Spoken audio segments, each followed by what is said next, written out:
Je pense qu'il est important de reconnaître sa responsabilité parce que dans un couple, c'est deux personnes. Bon, un ne peut pas être à la solde de son camarade. Il est vraiment très important de reconnaître sa responsabilité dans le couple parce que ainsi le couple marche bien.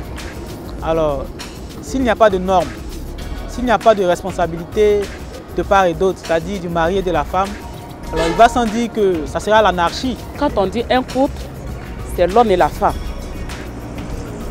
C'est les deux d'abord. Donc il est très important que chacun d'eux sache qu'est-ce qu'il est là pour faire. Quelle est la mission qu'il est là pour accomplir l'un auprès de l'autre. Si la femme veut porter le pantalon, ne veut pas écouter le garçon, veut faire son propre gré, ça ne veut pas marcher. Moi j'ai vu dans un couple récemment, une femme qui s'élève, qui gifle son mari. Ça ne se fait pas. Pour la bonne marche du foyer, il est très important que chacun reconnaisse ses responsabilités.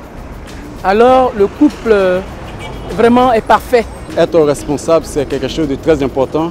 Et si cette responsabilité n'est pas réciproque, je pense que la cohésion sociale dans le foyer serait très désatérée.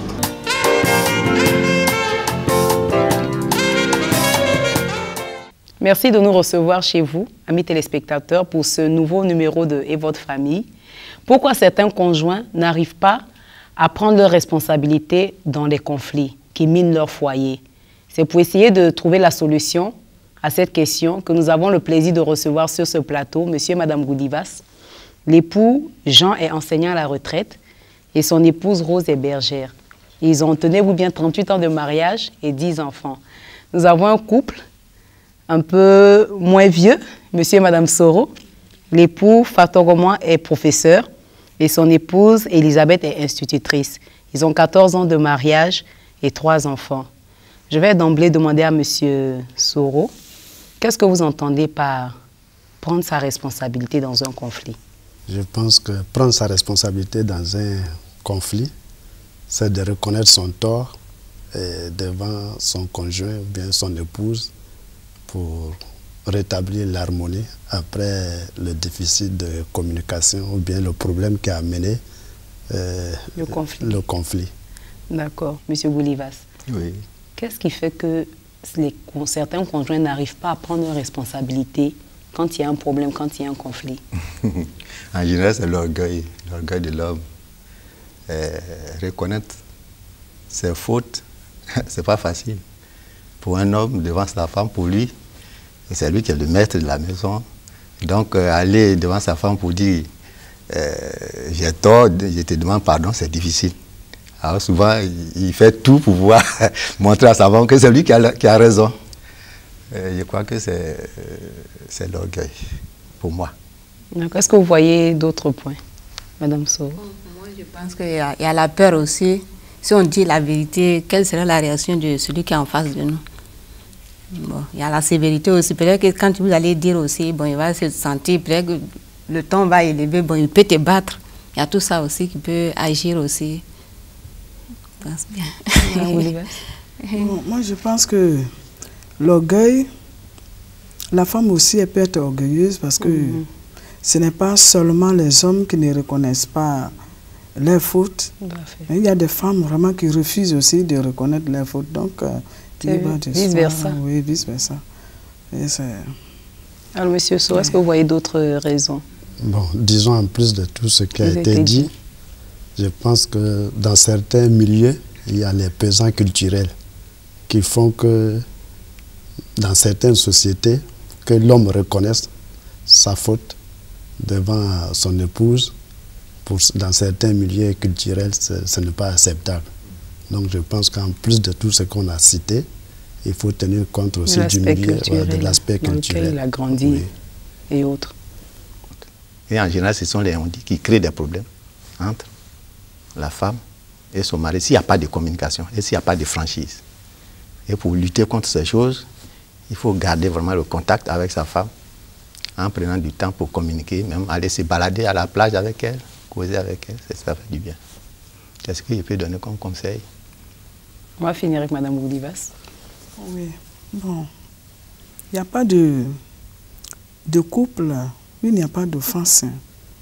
Et les offenses se situent sur 2 points. Il y a des petites offenses. Il y a des gens qui sont sensibles pour des moindres choses. Ils sont déjà touchés. Et ces personnes très sensibles, il faut savoir vraiment les comprendre. Il faut les accepter. Dans le couple, ce qui peut aider, c'est l'acceptation de l'autre. Si je connais ses qualités, je connais ses faiblesses, il faut que je fasse tout mon possible pour rendre la personne heureuse. Il y a des graves offenses aussi qu'on peut citer. L'offense de l'adultère, par exemple, c'est difficile à régler. Hein. L'infidélité dans le foyer. Et je pense que ça peut se régler. Et en voulant sauvegarder l'unité du foyer, on peut régler cela en se confiant beaucoup à Dieu, parce que Dieu, c'est lui qui a institué le foyer. On peut vraiment, par la crainte de Dieu, on peut sauvegarder son couple. Et comme on vient de le signaler, il faut beaucoup d'humilité dans le couple, que chacun cherche à être humble pour pouvoir sauvegarder. Moi, je demande aux jeunes couples de chercher à sauvegarder leur vie de couple par l'humilité, par la douceur, par beaucoup de patience. Il faut beaucoup la patience, parce qu'il y en a qui n'arrivent pas à reconnaître leurs torts facilement. Alors il faut être beaucoup patient envers eux. Et la patience se demande à pardonner déjà la personne avant qu'elle ne vienne vers nous. Alors moi, c'est le conseil que je peux donner. Merci, amis téléspectateurs. C'est tout pour aujourd'hui. Chers couples, vous devez faire un effort de ne pas pointer votre conjoint du doigt. Acceptez de reconnaître votre tort, acceptez de prendre votre responsabilité dans les conflits que vous vivez. En cela, vous pourrez trouver des moyens de pouvoir surmonter beaucoup de problèmes dans votre foyer. Merci de nous avoir suivis pour aujourd'hui. Et si vous avez des préoccupations, n'hésitez pas à nous contacter à l'adresse qui s'affiche sur votre écran. Et nous serons très heureux de pouvoir communiquer avec vous. Merci et à bientôt. Mon Dieu est bon pour moi. Yeah.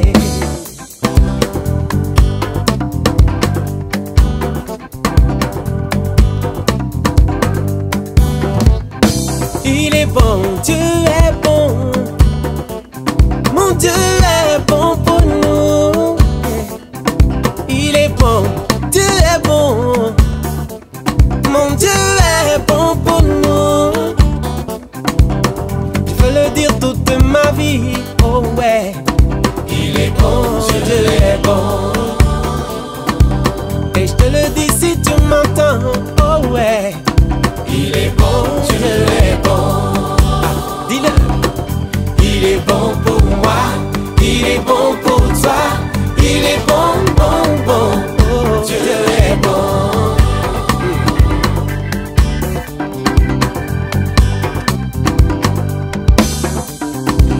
Il vit à jamais. Mon Dieu vit à jamais. Il vit à jamais. Mon Dieu vit à jamais. Je veux le dire toute ma vie, oh ouais. Il vit à jamais. Et son amour est éternel, oh ouais. Il vit à jamais. Dis-le. Il vit pour moi, il vit pour toi. Il vit, oh, à jamais.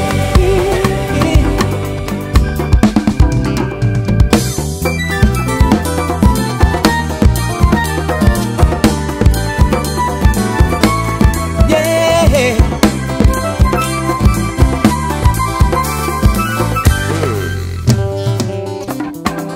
Toba, c'est tout nouveau, tout beau, tout chaud. Dans Groove.